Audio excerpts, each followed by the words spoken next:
Bienvenidos a este nuevo episodio del Espacio Digital de Frente con Óscar Ortiz. Hemos iniciado la cuenta regresiva hacia la celebración del bicentenario de la Fundación de la República de Bolivia. Justamente será de aquí un año.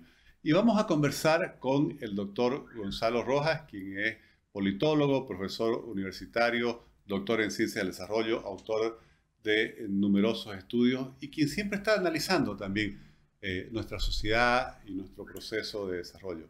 Muchas gracias, Gonzalo, por aceptar nuestra invitación. Un gusto, Oscar. Gracias a usted. Gracias.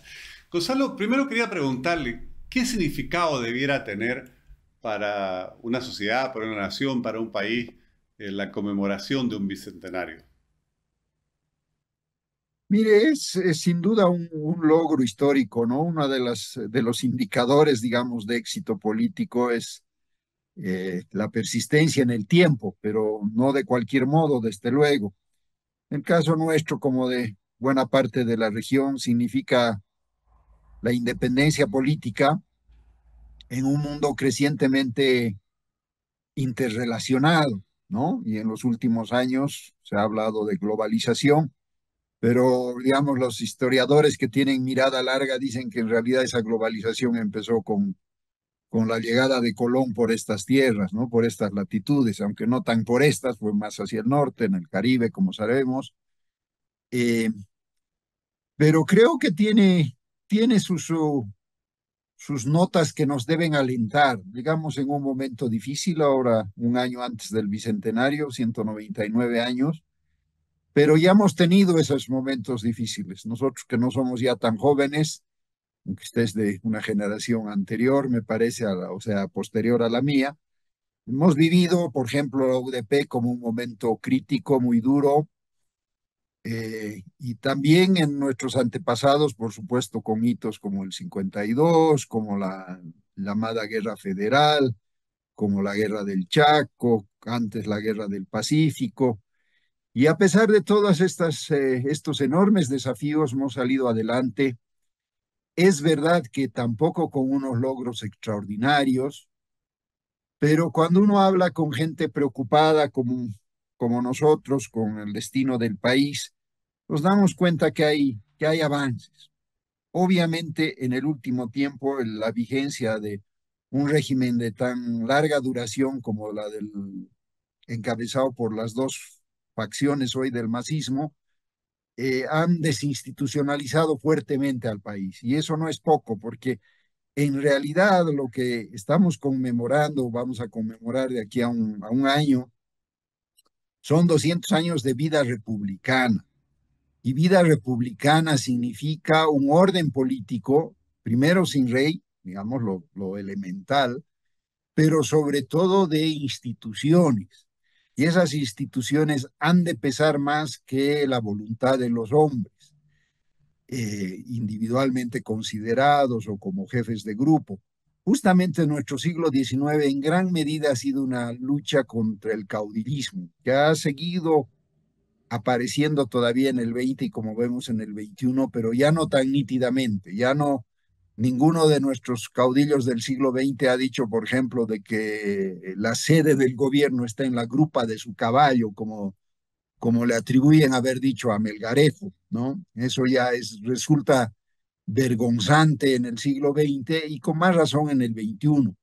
Por eso es que ha causado para gente con convicciones republicanas, en este sentido filosófico-político, declaraciones como las que hizo y nunca rectificó el expresidente Morales Saima cuando hablaba de que él le mete nomás y que después arreglen los abogados, ¿no? Es una concepción muy pobre, muy utilitaria en el peor sentido del término del derecho, ¿no? El derecho se supone que es lo voy a decir con tonos aristotélicos, la expresión de la razón desapasionada, y eso quiere decir meditada, compulsada con la realidad y con un orden mental, pero que también está acordado con acuerdos entre racionalidades diversas, ¿no? Y por tanto, por esa diversidad hay campo para instituciones que morigeran a cualquier poder que quisiera imponerse sobre los otros. Y ya que he hablado de eso, diré algo más. En ese sentido, creo que el presidencialismo ha terminado siendo una institución republicana que, sin embargo, ha alentado las figuras caudillistas. Yo largo tiempo, ¿no? Una buena parte de mi formación profesional, todavía he defendido el presidencialismo.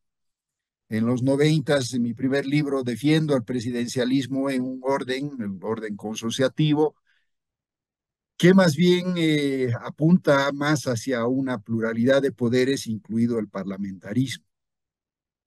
Me gustaba lo de la pluralidad, me sigue gustando por razones regionales y étnicas, pero todavía le apuntaba al presidencialismo. Hoy creo que ganaríamos si avanzamos hacia un semipresidencialismo, justamente para morigerar una figura que, siendo de cuño republicano, por la historia que nos precede, incluido ese siglo XIX, pero no solo, alienta a los caudillismos.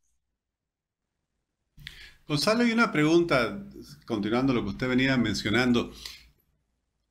Estos 200 años, bueno, hoy 199, pero los que van a ser los 200 años, no solo son los de la historia republicana, como usted bien lo menciona, sino también son los 200 años en los cuales se va gestando, por así decir, lo que se podría llamar la nación boliviana, porque antes no existían, no habían las fronteras que tenemos ahora y tampoco había, por así decir, una identidad de pertenencia alrededor de la Real Audiencia de Charca, más allá de la división político-administrativa. ¿Cómo ve usted que está esa gestación de la nación boliviana y más bien ese proceso político que hemos vivido en los últimos 20 años, los cuales por un lado se trata de ignorar justamente o menospreciar, por así decir, la historia republicana?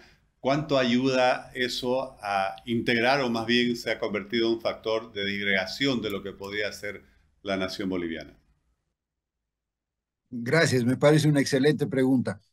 Mire, en la en el momento, digamos, más de acuerdos lo que llevamos de democracia en el último medio siglo, en los noventas, eh, ha habido un momento, digamos, casi estelar, digamos, de acuerdos, ¿no? Estoy hablando del primer gobierno de Sánchez de Lozada. Me tocó dirigir en la Secretaría de Participación Popular una encuesta, en realidad la primera que se hizo a escala nacional sobre cultura política. Y los datos eran muy alentadores, no era que somos Suiza, pero había un reconocimiento en lo étnico-cultural y en lo regional como un rasgo valioso, importante de lo boliviano.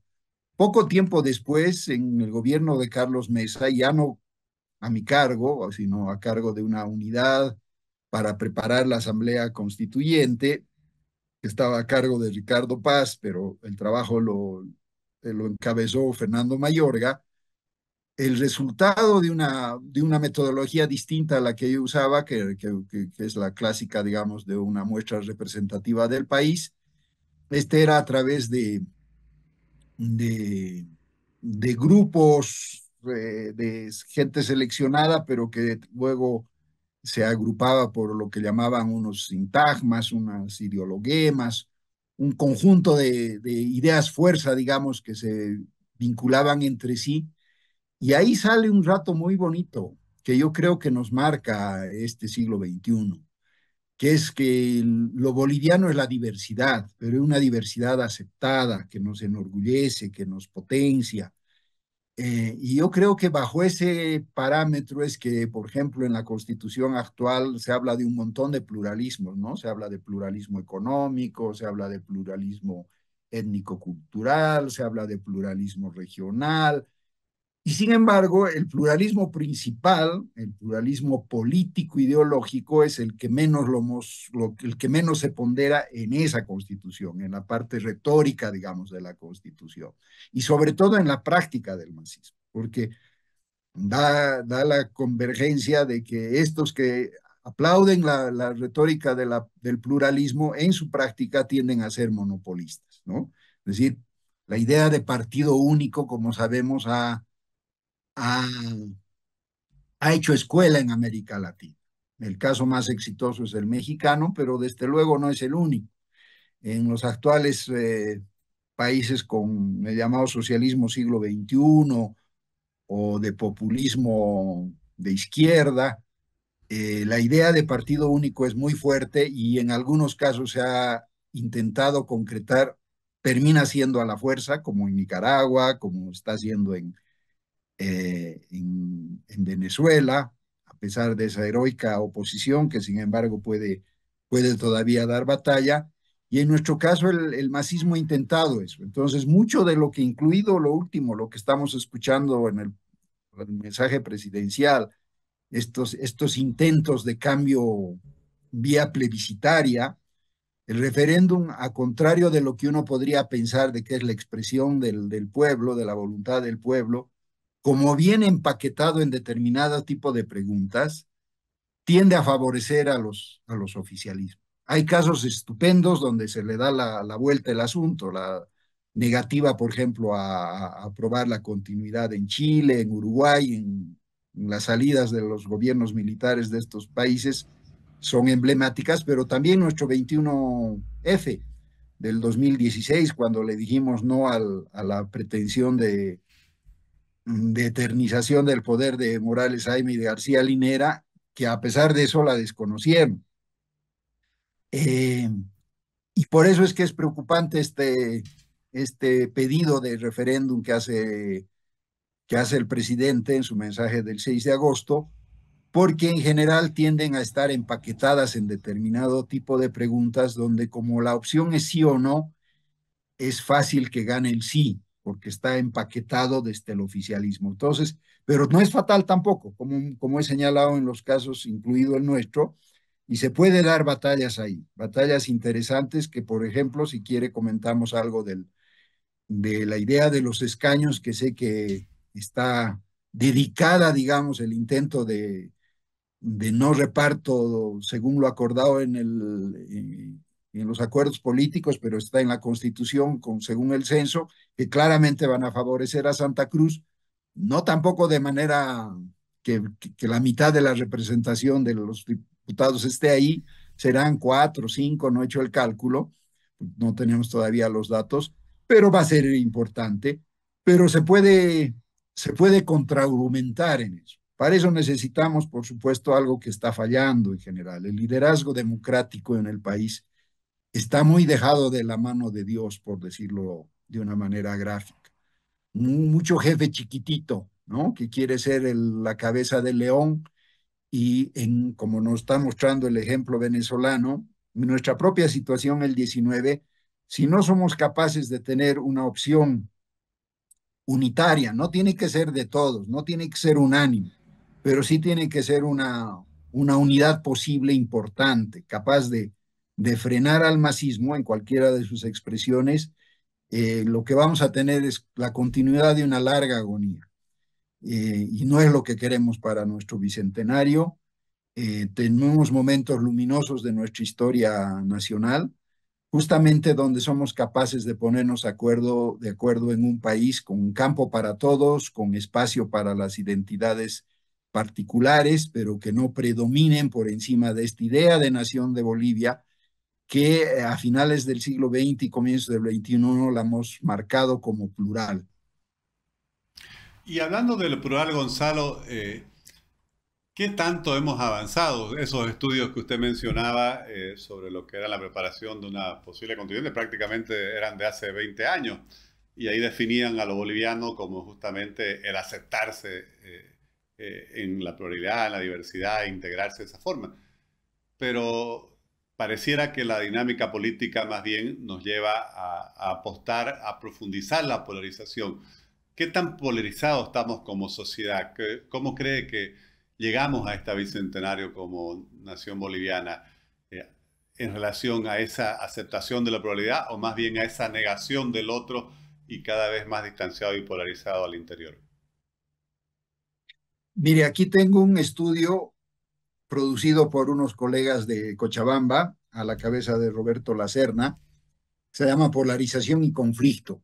Es posterior al conflicto del 19 y está hecho a finales del 20.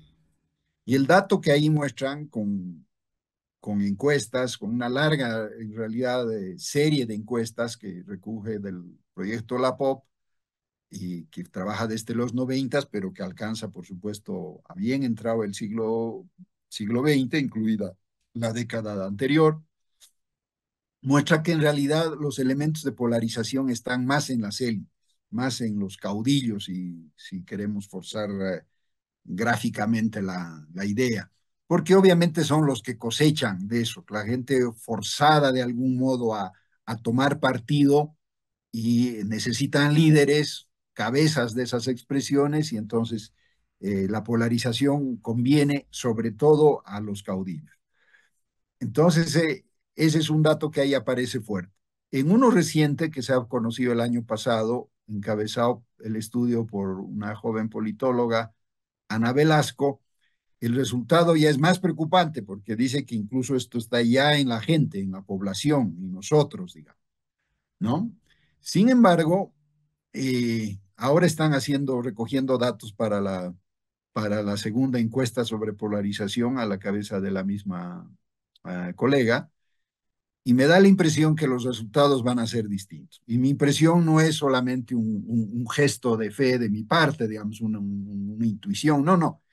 Acaba de publicarse también desde la FES, de la Fundación Friedrich Ebert de Alemania, que trabaja años en Bolivia apoyando justo temas de la democracia, una encuesta Delphi, donde participan colegas, gente de opinión pública. Yo no soy parte de ese grupo, así que con más razón puedo decir que ya no aparece la polarización como la preocupación principal. Tiene que ver con la desinstitucionalización, por ejemplo, que ha tocado a las Fuerzas Armadas, lo sabemos por el episodio que se ha vivido hace poco en la Plaza Murillo, encabezado por el entonces general Zúñiga, y los constantes golpes judiciales que recibe la institucionalidad democrática del país, sobre todo para este proceso de selección de aspirantes a los altos cargos para unas nuevas elecciones judiciales, y también en las labores de fiscalización. Entonces, resulta que cuando la gravedad de los temas se muestran amenazantes para el orden democrático, la gente percibe, incluso de posiciones afines al masismo, que son líneas muy peligrosas, que no hay que cruzar, que son sobre las cuales tenemos que andar con cautela. Y entonces aparecen apelaciones a lo que tenemos en común, que aparecen en estas mismas encuestas, aunque me parece que en el diseño está muy forzado el blanco o negro. Sin embargo, cuando hay opción de reivindicar lo común, aparece con mucha fuerza, ¿no? Por ejemplo, la identidad boliviana aparece como mayor al 80%, ¿no? Como primera identidad social. Luego, también podemos señalar el dato del anterior censo, del 2012, la caída en esa forzada identificación hacia los pueblos indígenas, y digo forzada porque está negada la opción mestizo como opción positiva, ¿no es cierto? Aparece como ninguno. Y ninguno, pues nadie quiere ser ninguno, ¿no es cierto? Yo he escrito en su momento un par de artículos diciendo, es muy difícil identificarse como ninguno, ¿no? Esa no es una identidad positiva, es por definición gramaticalmente una negativa. Así todo ha caído enormemente, de 60 y tantos por ciento del 2001 a 40 y algo por ciento en el 2012. Eso habla también de eso. Y en el tema del regionalismo, que es otra de nuestras cisuras, digamos, no bien consolidadas, también hay unas motivaciones interesantes, hay unos cambios importantes. Por ejemplo, Santa Cruz el 2003, 4 y hasta 5 encabezó lo que se llamó la media luna, ¿no es cierto?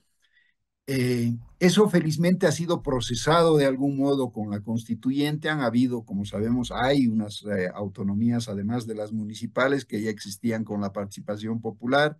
Hay las departamentales, hay las indígenas, más bien débiles, y hay hasta una autonomía regional en el Gran Chaco tarijeño. Eh, Todo esto ha sido una manera de quitarle fuerza a la reivindicación autonómica departamental, digamos, pero es verdad que también hubieron subidas de tono desde el discurso regional. Yo recuerdo una declaración del 2004, me parece, la tengo citada en algún texto, donde el entonces líder cívico Costa decía que si no se hacían caso las demandas de las instituciones cruceñas, que cada quien siga su camino, que era casi como una especie de anuncio de secesión. Felizmente esas voces ya no se escuchan. Yo sé que existen, a veces aparecen, pero la presencia de lo que ahora llamaríamos el crisol cruceño, ¿no? O en Santa Cruz como crisol de la bolivianidad, para decirlo mejor, es tan fuerte que pensar secesiones es absolutamente fuera de lugar. Históricamente tampoco han tenido éxito. Recuerdo, por ejemplo, el intento durante la Guerra del Chaco desde el Paraguay de estimular identidad cruceña y veniana contra la boliviana, incluso con tratamiento diferenciado a los prisioneros, no tuvo la repercusión que ellos hubieran querido tener en ese momento de conflicto. Felizmente después, pasada la confrontación con Paraguay, no tenemos las heridas abiertas que han quedado con el caso chileno, ¿no? Pese a que la cantidad de muertos que han habido en esa confrontación, en la del Chaco me refiero, ha sido muchísimo mayor de ambos bandos que la que hemos podido tener en la Guerra del Pacífico. Pero como nuestra cualidad de acceso, digamos, que la seguimos usando, y en particular de este Puerto Bush y demás, nuestro acceso chaqueño, digamos, al Río de la Plata ha quedado de alguna manera garantizado. No tenemos ese sentido de amputación que sí tenemos con el Pacífico. Pero también esa es una herida que hay que cuidar. Me parece que después de los fracasos ante la Haya recientes en el gobierno de, de Morales Ayma, y por tanto con gruesa responsabilidad de su parte, creo que tenemos que dejar de pensar en la reivindicación marítima como un centro de la política internacional boliviana. Lo que quiere decir que tenemos que ser capaces de pensar en nuestras propias potencialidades más allá de culpar a otros. Así esos otros tengan efectiva responsabilidad, como la tienen, está estudiado el efecto económico que tiene la mediterraneidad, etcétera, pero yo creo que esa ya no tiene que ser una prioridad. Tenemos que ser capaces de encontrar fortaleza en nuestras propias capacidades, y en eso Santa Cruz es un lindo ejemplo. Y es un ejemplo no solamente para cruceños, para los bolivianos. Por eso es que a mí me sorprende a veces unos discursos regionalistas, creo cada vez más minoritarios, que no reconocen en eso un logro del proceso político boliviano, obviamente con su cuota parte de responsabilidad, de mérito de la cruceñidad, si quieren decirlo así.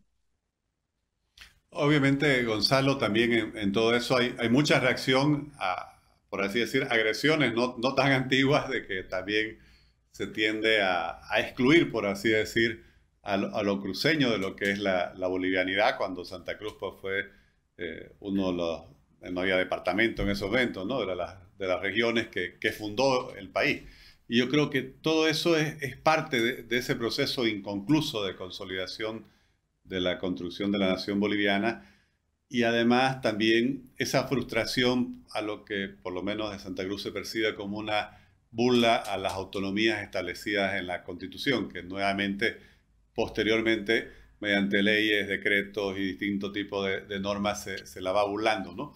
Bueno, yo creo que es un proceso que quedará ya para el tercer siglo de la República, pero me gustaría en una próxima oportunidad conversar con usted sobre justamente los desafíos del desarrollo. Usted es doctor en ciencia del desarrollo y creo que los bolivianos tenemos que debatir mucho más también hacia adelante. Bueno, ¿qué hacemos para dejar de ser el país aún hoy más empobrecido de toda Sudamérica, ¿no?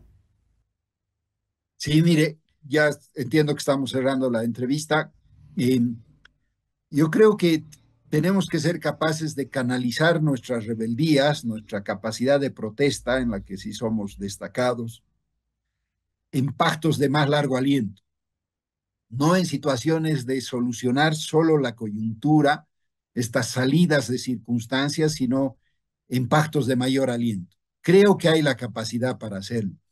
Incluso la ausencia actual de un caudillo desde la oposición me parece que da la posibilidad de que emerjan varios líderes y lideresas, digamos, de rango medio, en términos de que no tienen a la gran mayoría de seguidores, pero tienen un importante caudal de gente que los apoya y una ciudadanía cada vez más interiorizada y motivada para ser parte de la solución.